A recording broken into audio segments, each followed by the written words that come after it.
Bismillahirrahmanirrahim. Assalamualaikum warahmatullahi wabarakatuh. Apa kabar anak-anak semua? Semoga semuanya dalam keadaan sehat walafiat dan senantiasa dalam perlindungan Allah Subhanahu wa taala. Amin. Alhamdulillah, kita panjatkan puji dan syukur kehadirat Allah Subhanahu wa taala yang telah memberikan kesempatan, kemudian rezeki, kesehatan sehingga kita bisa melaksanakan salah satu kewajiban sebagai umat Islam, yaitu menuntut ilmu. Bertemu kembali dengan Ibu Irma dalam mata pelajaran Pendidikan Agama Islam dan Budi Pekerti. Tema yang akan kita bahas hari ini melanjutkan tema pada pertemuan yang lalu tentang iman kepada kitab Allah. Hari ini insya Allah kita akan belajar bersama untuk mengenal lebih dekat kitab Al-Quran, kitab yang diturunkan oleh Allah Subhanahu wa taala sebagai kitab yang terakhir yang berfungsi sebagai pedoman hidup bagi kita seluruh umat manusia sampai akhir zaman. Baik anak-anak, supaya kegiatan belajar kita bernilai pahala di sisi Allah, mendapatkan keberkahan di sisinya, dan kemudian ilmu yang kita pelajari menjadi ilmu yang bermanfaat, mari kita awali kegiatan belajar hari ini dengan baca basmalah dan berdoa seperti biasanya. Bismillahirrahmanirrahim.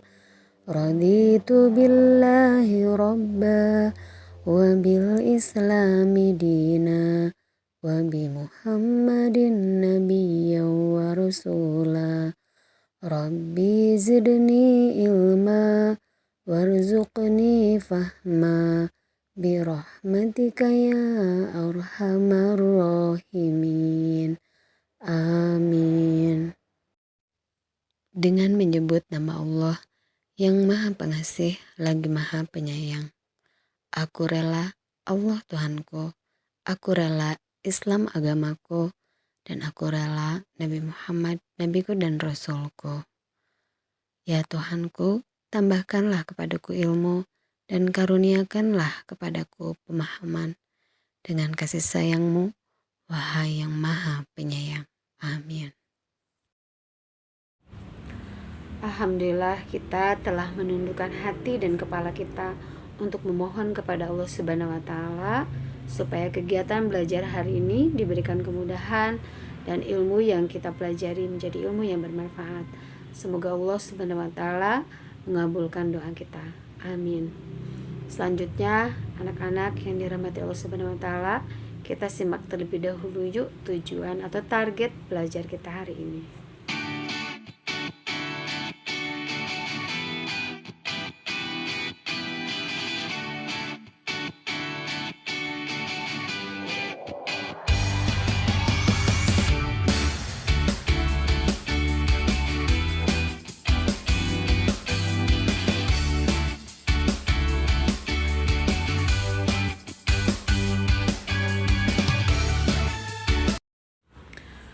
Nah, demikian tadi telah kita simak tujuan atau target belajar kita hari ini. Mudah-mudahan Allah memudahkan kita untuk mencapainya. Amin. Anak-anak yang dirahmati Allah Subhanahu wa taala, pada pertemuan lalu kita telah membahas bahwa kita manusia dihadirkan ke muka bumi ini untuk menjalankan sebuah misi ujian, yakni misi untuk menaklukkan hawa nafsu kita, untuk tetap taat dan patuh kepada Allah, beribadah kepadanya, dan menjalankan tugas atau tanggung jawab jadi khalifah pengurus bumi ini. Dan petunjuk mengenai bagaimana cara menjalankan misi atau ujian itu telah Allah sampaikan kepada orang-orang yang telah Allah pilih, yaitu para nabi dan rasulnya. Di antara petunjuk itu ada yang berupa suhuf dan kitab suci atau kitab Allah. Dan dengan demikian penting sekali ya bagi kita untuk membaca dan mengamalkan petunjuk itu supaya kita bisa selamat, berhasil dalam menjalankan misi atau ujian kehidupan di dunia ini. Kemarin kita telah membahas 4 kitab suci yang disebutkan namanya dalam Al-Quran, di mana ketika kitab suci itu diturunkan kepada nabi tertentu, dan ditujukan kepada kaum tertentu pada masa tertentu. Sementara satu kitab yang terakhir yang masih ada sampai sekarang itu diturunkan kepada Nabi Muhammad SAW yang ditujukan kepada kita semua, seluruh umat manusia sampai akhir zaman. Nah, kitab yang terakhir inilah yang kemudian kita kenal dengan sebutan kitab Al-Quran.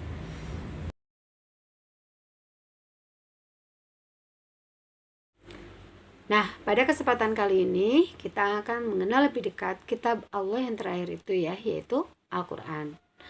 Mulai dari definisi, cara turun, fungsi, kemujizatan, isi kandungan, pembagian, dan lain sebagainya.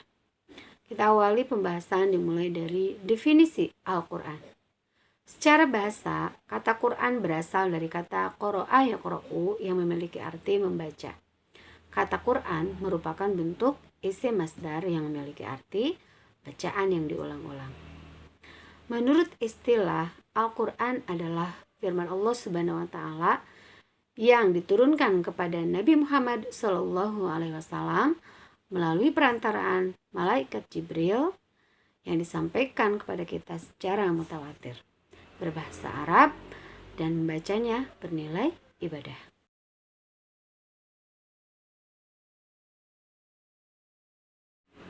Sebagaimana fungsi seluruh kitab Allah Subhanahu wa Ta'ala, Al-Quran diturunkan kepada kita sebagai petunjuk atau pedoman hidup untuk kita semua.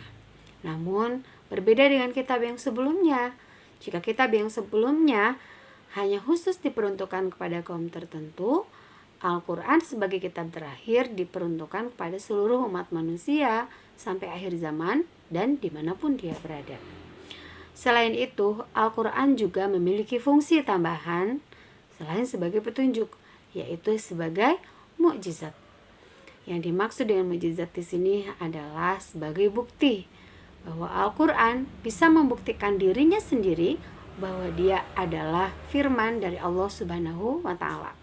Kemarin sudah kita sebutkan ya beberapa segi kemukjizatan Al-Quran, yaitu dari segi keseimbangan jumlah katanya, dari segi susunan bahasanya yang indah, dari sisi kejaganya atau terjaga keasliannya sampai akhir zaman, kemudian dari segi isyarat ilmiah yang dikandungnya, adanya ketenangan hati ketika membacanya, dan kemudian kemudahannya untuk dihafal.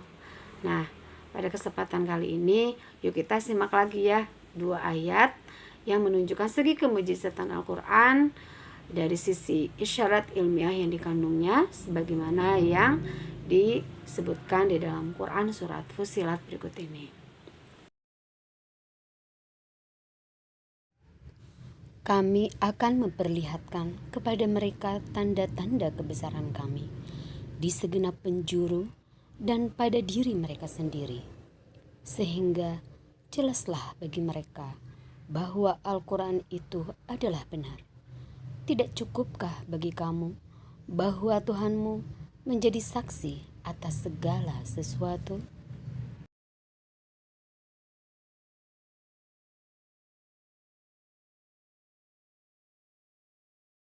Quran Surat An-Nisa ayat 56 ini menceritakan pada kita tentang azab yang diberikan atau yang akan diperoleh oleh penghuni neraka, di mana ketika mereka terbakar dan kulitnya hangus, maka Allah ganti dengan kulit yang baru. Pertanyaannya, mengapa ketika kulit hangus terbakar diganti dengan kulit yang baru? Tidak menunggu misalnya dagingnya terbakar, karena di balik kulit itu kan ada daging, kemudian ada tulang. Nah, ternyata di abad modern ini, kekinian, ditemukan informasi atau hasil riset bahwa pusat rasa sakit itu adanya di ujung syaraf kulit. Artinya, jika misal seseorang mengalami luka bakar, lalu dia masih merasakan sakit, artinya lukanya belum terlalu parah, belum menembus terlalu jauh. Nah, jika kemudian akhirnya dia tiba di rasa kebas, tidak lagi terasa sakit, itu artinya maknanya luka bakarnya sudah melampaui kulit, sudah menembus daging. Nah, di sini adalah salah satu isyarat ilmiah bahwa Al-Quran itu memang dari Allah Subhanahu wa Ta'ala. Ingat, bahwa pada masa Nabi Muhammad SAW abad selanjutnya itu belum ditemukan bahwa pusat rasa sakit itu adalah di kulit. Nah, baru di abad modern kemudian informasi itu ditemukan, yang menyebabkan salah satu profesor di bidang kulit atau dermatologi akhirnya memeluk Islam.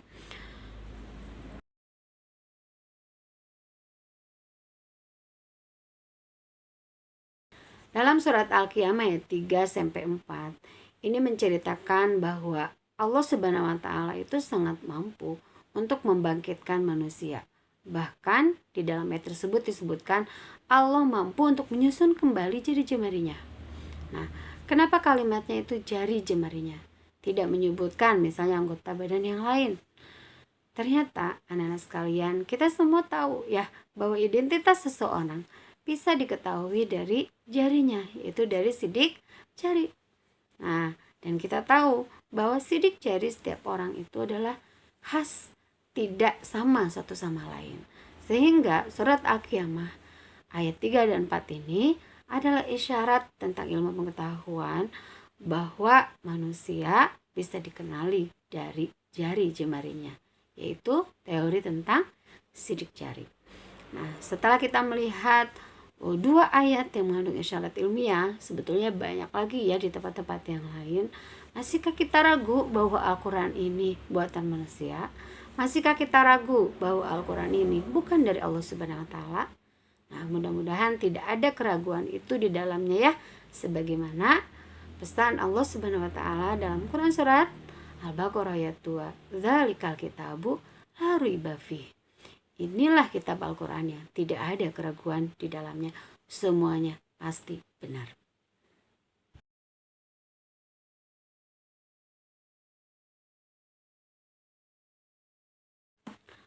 Al-Quran secara utuh telah tercatat di Lauh Mahfuz. Jadi di Lauh Mahfuz itu sudah ada secara utuh 30 juz.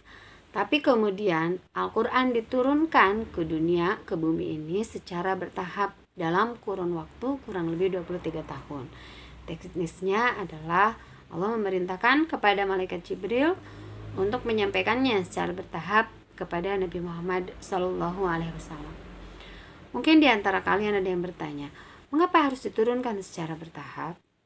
Jawabannya adalah tentu saja supaya kita lebih mengetahui, lebih memahami maksud dari kandungan ayat tersebut dengan bantuan situasi yang terjadi ketika Al-Quran itu diturunkan.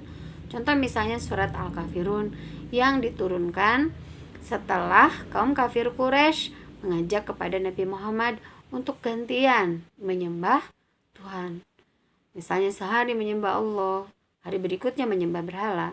Turunlah kemudian surat Al-Kafirun yang menyatakan lakum dinukum waliyadin, untukmu agamamu dan untukku agamaku. Bahwa kita toleransi dalam beragama adalah tidak mencampur adukan agama, kita saling menghormati dan biarkan orang lain menjalankan ajaran agamanya sendiri, dan kita juga mendapat kebebasan untuk melaksanakan ajaran agama kita Islam. Dan banyak lagi ayat-ayat yang lain yang kemudian diturunkan yang memiliki latar belakang turunnya ayat tersebut, atau kita kenal dengan istilah asbabun nuzul. Nah, kemudian teknis berikutnya adalah malaikat Jibril itu menyampaikan pada Nabi Muhammad secara lisan berbahasa Arab, kemudian Nabi Muhammad mendengarkannya, lalu kemudian langsung hafal. Setelah itu Nabi Muhammad menyampaikan kepada para sahabatnya, lalu para sahabat menghafalnya. Dan ada kemudian banyak sahabat, beberapa sahabat yang ditugaskan oleh Rasulullah SAW menuliskan Al-Quran yang baru turun itu dengan bimbingan Rasulullah SAW tentu saja, baik dari segi bacaannya dan kemudian penentuan tata letak urutan suratnya. Nah, setiap bulan Ramadan malaikat Jibril membimbing Rasulullah SAW cara membaca Al-Quran, yaitu kalau kita kenal istilahnya simaan ya. Dan kita juga tahu bahwa malaikat Jibril mengajarkan cara membaca Al-Quran pada Nabi Muhammad SAW itu sebanyak 7 jenis bacaan yang kita kenal dengan sebutan qiraah sab'ah, atau 7 jenis cara membaca Al-Quran. Setelah Rasulullah SAW wafat, anak-anak sekalian, kemudian Al-Quran itu kan banyaknya ada dalam hafalan para sahabat. Para sahabat ini memang keren-keren. Ada di antara para sahabat itu ya yang ketika kemudian Rasulullah Shallallahu Alaihi Wasallam menerima wahyu, pernah satu kali satu juz secara utuh dibacakan oleh malaikat Jibril, lalu Rasulullah langsung hafal. Rasulullah membacakan lagi satu juz itu pada para sahabatnya. Ada di antara sahabatnya yang memang juga langsung hafal. Jadi pada waktu itu tradisi hafalan sangat luar biasa.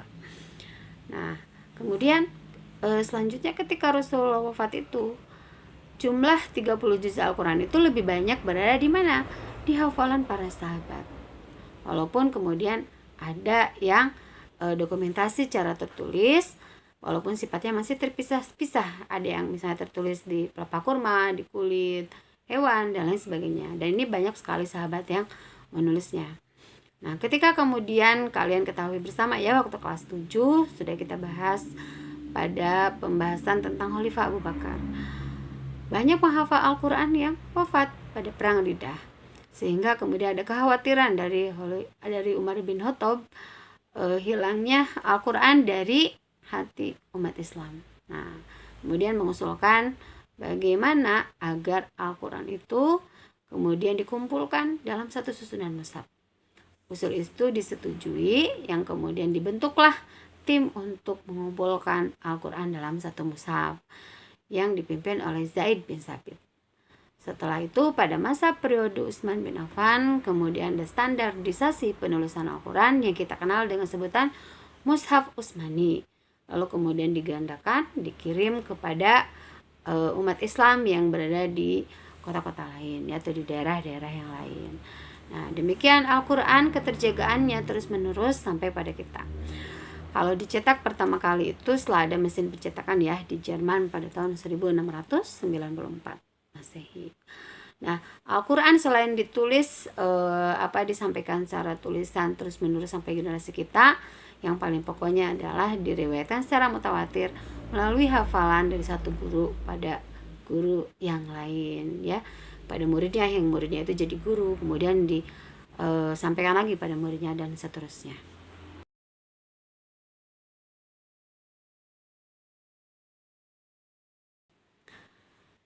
Ayat-ayat Al-Quran dibagi menjadi dua jenis berdasarkan periode atau waktu turunnya. Yang pertama adalah ayat Al-Quran atau surat-surat atau ayat-ayat Makkiyah. Ayat-ayat Makkiyah ini adalah ayat-ayat yang diturunkan sebelum Rasulullah dan para sahabat berhijrah ke Madinah. Dan jenis yang kedua adalah ayat atau surat Madaniyah, yaitu ayat atau surat yang diturunkan ketika Rasulullah dan para sahabat itu sudah hijrah ke Madinah. Nanti kita akan lihat perbedaan karakteristik ayat Makkiyah dengan ayat Madaniyah.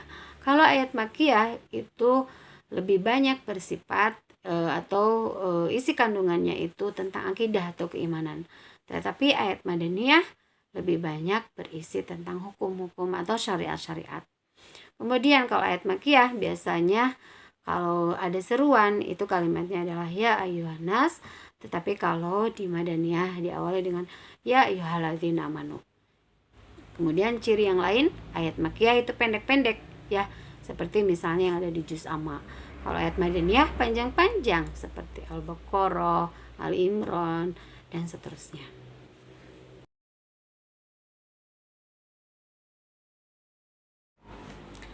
Al-Quran anak-anak sekalian sebagaimana kita ketahui bersama terdiri dari 30 juz. Juz itu artinya adalah bagian-bagian. Nah, 30 juz, 114 surat dan 6236 ayat. Pertengahannya terdapat pada surat Al-Kahfi. Kata-kata yang paling tengah dari seluruh isi Al-Quran adalah kata-kata wa yatalattaf ya, yang memiliki arti dan berlaku lemah lembutlah atau berkata lemah lembutlah.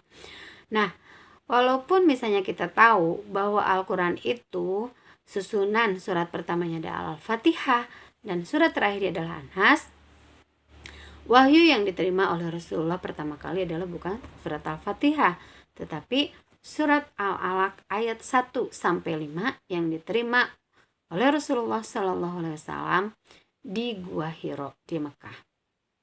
Kemudian wahyu yang terakhir diterima oleh Rasulullah SAW adalah surat Al-Maidah ayat 3.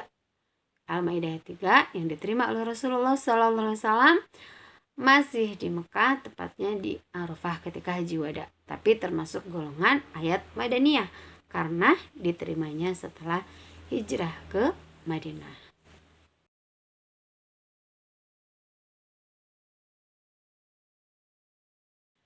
Isi Al-Quran secara umum terdiri dari satu, akidah atau keimanan. Yang kedua, fikih atau tentang hukum, undang-undang.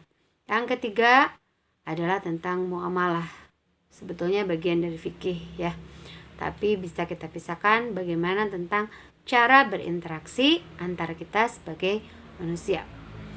Nah, kemudian yang keempat tentang akhlak atau perilaku agung mulia yang harus kita implementasikan dalam berkehidupan. Kemudian yang kelima tentang tarikh atau tentang sejarah.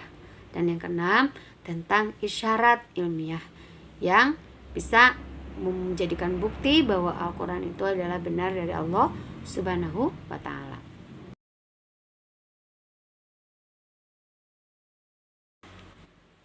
Ayat-ayat Al-Quran tentang akidah maksudnya adalah ayat-ayat yang menceritakan kepada kita tentang aspek keimanan yang harus kita yakini.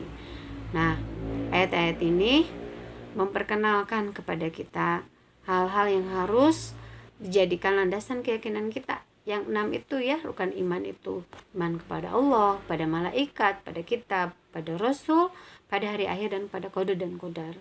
Nah, di dalam Al-Quran kita akan dikenalkan tentang Allah Subhanahu wa Ta'ala. Jadi kalau kalian nih ingin tahu tentang Tuhan kita itu siapa, Allah itu seperti apa, ya bacalah Al-Quran, karena di sana Allah menceritakan tentang dirinya sendiri. Contoh nih dalam surat Al-Ikhlas ya, yang biasa kita baca dalam sholat, itu Allah menyampaikan tentang Tuhan itu siapa. Qul, katakanlah, huwa, Tuhan itu adalah Allah. Namanya Allah, Ahadun, yang esa, yang satu, jumlahnya tidak banyak. Nah, Allahu Somad, Allah itu adalah tempat bergantung seluruh makhluk. Artinya apa anak-anak? Kita kalau ingin minta tolong kepada siapa? Kepada Allah, jangan cari orang lain. Karena Allah memiliki sifat tempat bergantung, tempat kita minta tolong. Kemudian yang ketiga, lam yalid walam yulad, Allah itu tidak punya anak dan tidak diperanakan alias tidak punya orang tua. Jadi kalian gak usah lagi membayangkan bagaimana Allah itu ada ya. Ya Allah itu wujud dengan sendirinya, namanya juga Tuhan. Walam yakulahu kufuwan ahad, tidak ada satupun yang setara dengan Allah. Jadi jangan membayangkan ada sesuatu yang menyamai Allah. Misalnya tahu masa depan nih kayak dukun, paranormal, tidak ada. Karena hanya Allah yang tahu. Mungkin di antara kalian yang bertanya, tapi ada deh yang tahu masa depan. Nah, ada di dalam Al-Quran ya anak-anak, disampaikan bahwa yang mengetahui yang gaib itu hanyalah siapa? Hanyalah Allah. Bahkan dalam misal kisah Nabi Sulaiman juga disebutkan jin aja nih anak-anak yang tunduk kepada Nabi Sulaiman kan pada saat itu tidak tahu ketika Nabi Sulaiman wafat. Taunya itu setelah tongkatnya itu dimakan oleh rayap. Artinya jin memang tidak tahu juga yang gaib. Baru-baru yang gaib yang di depan matanya juga Nabi Sulaiman sudah wafat, mereka tidak tahu. Nah, kemudian selanjutnya materi akidah itu ya kita tadi tentang Allah, akan tahu siapa Allah, bagaimana sifat-sifat Allah. Kita akan lebih mengenal maha pemurahnya Allah, bahwa Allah itu sangat menyayangi kita semua, bahwa Allah itu akan mengampuni dosa-dosa kita jika kita bertaubat, bahwa sifat Rahman dan Rahimnya Allah itu melampaui kerasnya terhadap siksaannya begitu. Sehingga anak-anak sekalian, kalau kamu rajin baca Al-Quran, insya Allah akan lebih mengenal dan lebih cinta kepada Allah, karena Allah itu luar biasa baik sekali kepada kita ya. Nah, kita juga akan dikenalkan tentang bahwa Allah sangat menyayangi kita nih, terutama sayangnya Allah kepada kita orang yang beriman. Kalau kita beriman, sehingga dalam ayat Al-Quran itu kan kita dilarang untuk iri kepada orang yang tidak beriman. Iri misalnya pada orang yang kaya, Padahal bagi Allah itu dunia itu sedikit sekali, tidak lebih berharga dari sayap nyamuk. Nah, karena di dalam Al-Quran ditegaskan luasnya surga untuk orang yang bertakwa itu seluas langit dan bumi. Coba bayangkan oleh kalian, orang sekaya-kayanya di dunia ini gak ada kan yang menguasai seisi bumi? Belum ada itu. Sekaya-kayanya juga dibagi-bagi bumi ini, isi bumi ini. Dan ada yang masih belum digali kan di bawah lapisan bumi.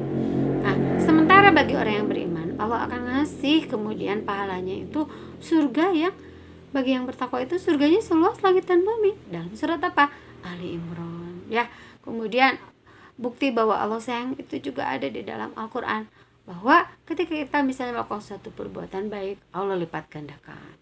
Kalau kita sedekah, Allah lipat gandakan, seolah kita seperti nanam sebuah biji yang kemudian tumbuh menjadi apa? Menjadi pohon yang kemudian muncul berbuah dan bijinya menjadi banyak ranum mati. Nah, jadi itu bukti sayangnya Allah kepada kita. Kita akan lebih kenal Allah itu adalah materi tentang akidah yang Allah sampaikan kepada kita di dalam Al-Quran. Kemudian tentang malaikat, Allah juga menyampaikan bahwa ada utusan Allah yang namanya malaikat, yang memiliki sayap yang sangat cepat, yang sangat kuat, yang jumlahnya itu banyak, tidak ada yang tahu kecuali Allah. Itu infonya ada dalam Al-Quran, anak-anak. Jadi kalau kita tahu malaikat, bagaimana sifat malaikat, kepatuhannya kepada Allah, ya, yang kemudian tidak berani sedikit membangkang kepada Allah Subhanahu wa taala. Yang ketika misalnya penghuni neraka itu kemudian curhat kepada malaikat pengen ditunda sebentar siksaannya, malaikat kemudian nanya, memang gak ada yang memperingatkan kalian ya? Nah, kita akan tahu peristiwa-peristiwa itu, karakteristik malaikat itu, sehingga nggak ada misalnya rasa takut ketika sendirian, karena dalam Al-Quran disebutkan ada malaikat yang ngejaga kita di depan dan di belakang kita, ada malaikat yang ngawal kita, mencatat amal perbuatan kita. Jadi nggak ada tuh akar rasa takut. Nah, jadi kalau imannya memang masih kurang, bacalah Al-Quran anak-anak ya. Kita insya Allah akan semakin kuat. Kita akan lebih mengenal tentang kitab yang sebelumnya tuh kayak gimana, tentang para rasul yang dikisahkan dalam Al-Quran, bagaimana ujian-ujian yang mereka lewati. Nabi Yusuf yang kemudian menjadi akhirnya mendapat kedudukan yang mulia, padahal sebelumnya dimasukkan ke dalam sumur, kemudian dimasukkan ke dalam penjara. Kemudian tentang Nabi Ayub yang sabarnya luar biasa, tentang tobat-tobatnya para nabi ketika sebelum menjadi nabi melakukan sebuah kesalahan, tapi betapa Allah itu maha pemurahnya. Nah, kemudian kita juga diceritakan tentang kehidupan hari akhir tuh kayak gimana. Mulai dari misalnya peristiwa hari kiamat yang sangat dahsyat, sehingga kemudian yang yafirul mar'u min akhih. Kita tuh saling maksudnya manusia itu saling melarikan diri dari saudaranya, dari pasangannya, dari anaknya, dari orang tuanya, saking dahsyatnya hari itu. Bagaimana kemudian orang yang beriman senang ketika menerima kitab catatan dari sebelah kanan, kemudian orang kafir yang menyesal ketika mendapat buku catatan di sebelah kiri, ya. Kemudian bagaimana dahsyatnya ketika kita menuju padang mahsyar, kemudian Allah mengisahkan, menceritakan nanti itu suasana hening, gak ada yang berani berbicara kecuali atas izin Allah. Malaikat yang kemudian berbaris bersab-sab ya pada hari akhir itu. Kemudian gambaran surga indahnya itu kayak gimana, gambaran pedihnya neraka itu kayak gimana, itu ada semuanya di dalam Al-Quran. Sehingga kalau kita misalnya buka itu, kita diingatkan terus bahwa kita itu di dunia itu hanya sebentar loh gitu. Ini akan menjadi jaminan keselamatan kita. Nah, kemudian tentang qada dan qadar, walaupun tidak disebutkan secara tekstual dalam Al-Quran, tetapi itu isyaratnya banyak sekali bahwa kita itu takdir kita itu dalam arti seperti rezeki sudah ditentukan oleh Allah, sehingga kita nggak usah merasa takut begitu, bahwa Allah pasti akan memberikan kepada kita, bahwa kita harus berusaha karena Allah juga pasti memberikan kepada kita ya. Dan kemudian informasi bahwa segala sesuatu yang datang dari Allah itu pasti baik, sehingga kita tinggal bagaimana memandang dari sudut pandang yang baik. Itu tentang keimanan anak-anak.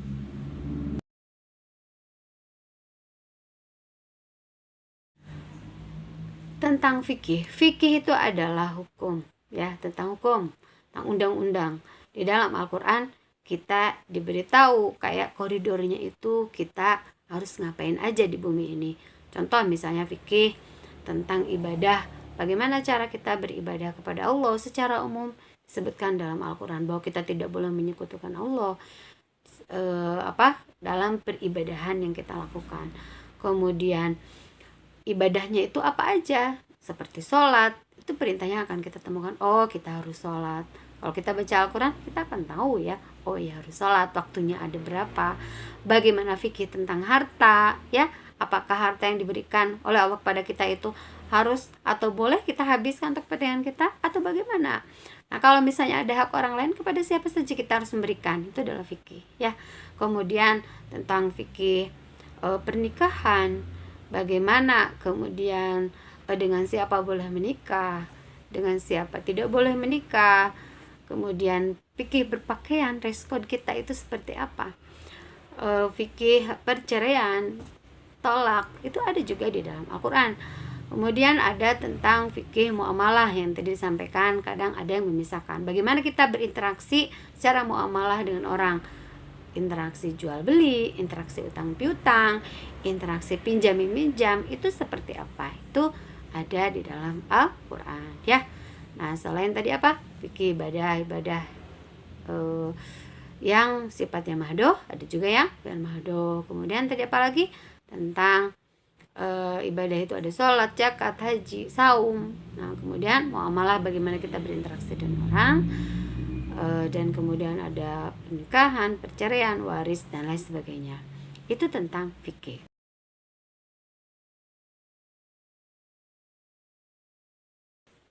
Selanjutnya, Al-Quran juga menyampaikan pada kita bagaimana panduan kita berperilaku.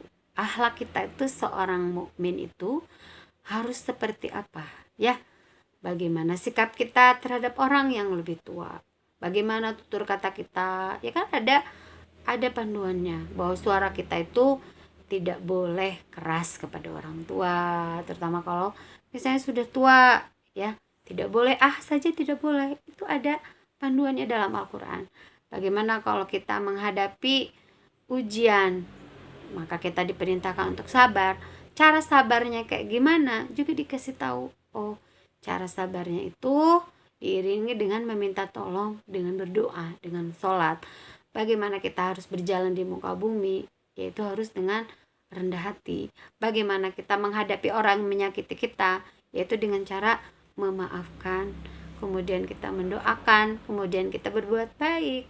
Itu adalah panduan-panduan bagaimana perilaku yang harus kita implementasikan di dalam berkehidupan di dunia ini, sehingga kita di dunia kita selamat, di akhirat kita juga selamat.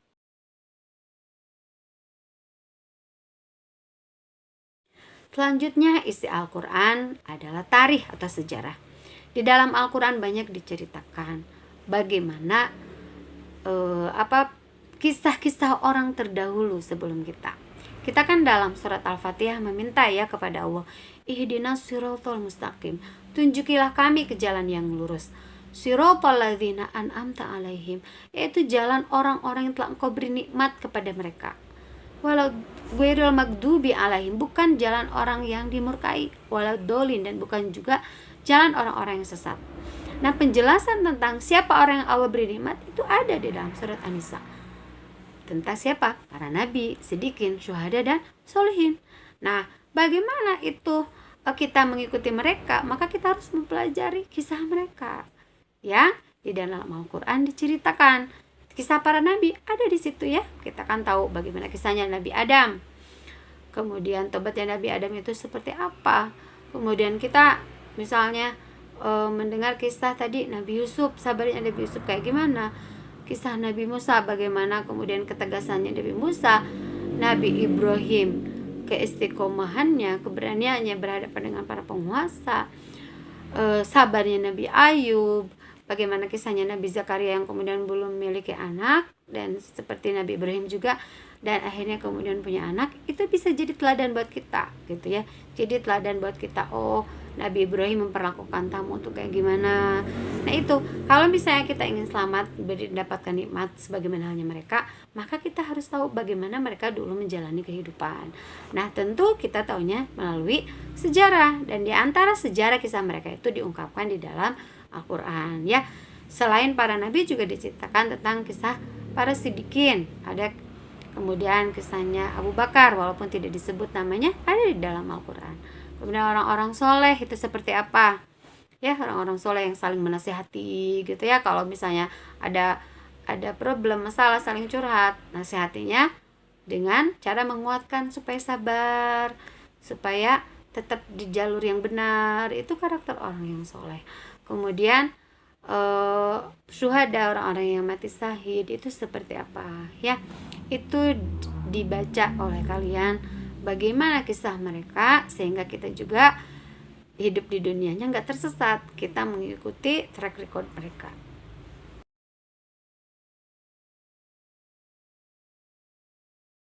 Nah, adapun tentang isyarat ilmiah udah tadi agak kita bahas di awal ya.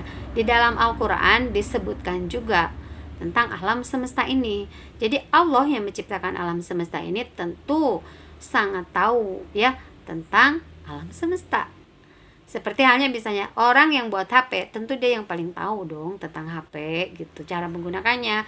Dia akan rusak kalau bagaimana. Maka Allah Subhanahu wa taala menciptakan alam semesta ini, Allah kan yang menciptakan dari pertama kali, dari apa gitu. Hancurnya akan bagaimana.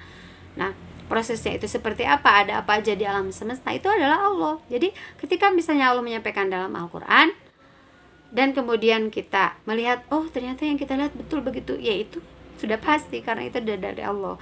Nah, itu adalah jadi sebuah bukti yang akan menguatkan kita bahwa kita akan semakin yakin bahwa yang menciptakan alam ini adalah yang menyampaikan di dalam Al-Qur'an tentang alam ini juga. Itu Allah Subhanahu wa taala ya, tentang proses penciptaan manusia. Ibu sudah kasih tahu kemarin ya, pertemuan lalu. Kemudian tadi tentang teori tentang apa? Sidik jari. Kemudian teori tentang apa lagi? Teori tentang kulit. Kemudian ada lagi tentang bahwa gunung itu ternyata berjalan, bahwa asal muasal segala sesuatu itu dari air, bahwa alam semesta itu dari adanya sebuah ledakan yang dahsyat. Itu ternyata memang ada di dalam Al-Qur'an. Maksudnya ternyata Allah menyampaikan juga kepada kita begitu, sehingga ketika kita mengkaji alam semesta kita akan menemukan kecocokan itu ya. Jadi misal kalau kalian nih baca Al-Qur'an, cobalah dihayati.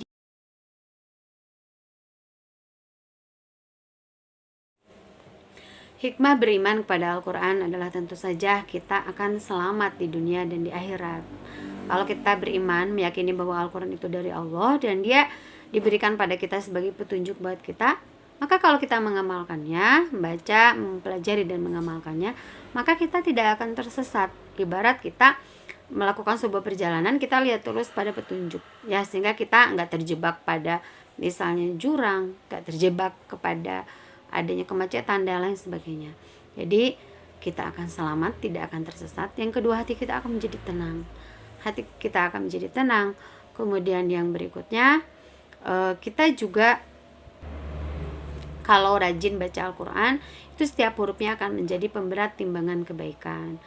Di alam kubur juga bacaan Al-Quran kita akan menjadi penerang. Dan kalau misalnya kita hafal Al-Quran, kedudukan kita juga akan lebih tinggi daripada yang lain. Bukan hanya di dunia saja yang kemudian Allah mengakui penghafal Al-Quran itu sebagai keluarga Allah. Bayangkan nih, keluarga presiden aja kan mendapatkan pengawalan. Kalau misalnya kita lihat nih anak presiden, udah tahu kan kalian anak presiden? Padahal bukan presiden, tapi kita tahu juga, itu anaknya Pak Jokowi gitu. Dan sama-sama mendapat perhatian dan keistimewaan. Tentu saja ada privilege tersendiri untuk keluarga presiden. Maka apalagi kalau kita misalnya keluarga Allah, malaikat mungkin akan kenal kita gitu ya, pasti akan kenal kita, itu keluarganya Allah nih gitu. Maka privilege apa yang akan kita dapatkan kalau kita jadi keluarga Allah? Kita akan dapat di dunia dan di akhirat juga sama, akan mendapat kedudukan yang tinggi, diberi kesempatan untuk memberikan syafaat kepada orang-orang yang kita kenal ya. Bayangkan nih, makanya kalau kita kenal penghafal Al-Quran, itu keren banget. Apalagi kalau kita jadi penghafalnya, selain kita dapat jubah kebesaran, nanti itu diumumkan. Kebayang nggak kalian sekarang kan misalnya salut nih, ada pemenang Olimpiade di Tokyo, terkenal kan kemana-mana. Ini bagaimana nanti di akhirat penghargaan yang lebih dari itu akan diberikan oleh Allah Subhanahu wa taala di depan seluruh manusia. Bayangkan, diberi jubah kebesaran, orang tuanya juga dipanggil mendapat mahkota dari Allah Subhanahu wa taala, yang kemudian nanti juga dapat keistimewaan untuk menyelamatkan teman-teman dekatnya.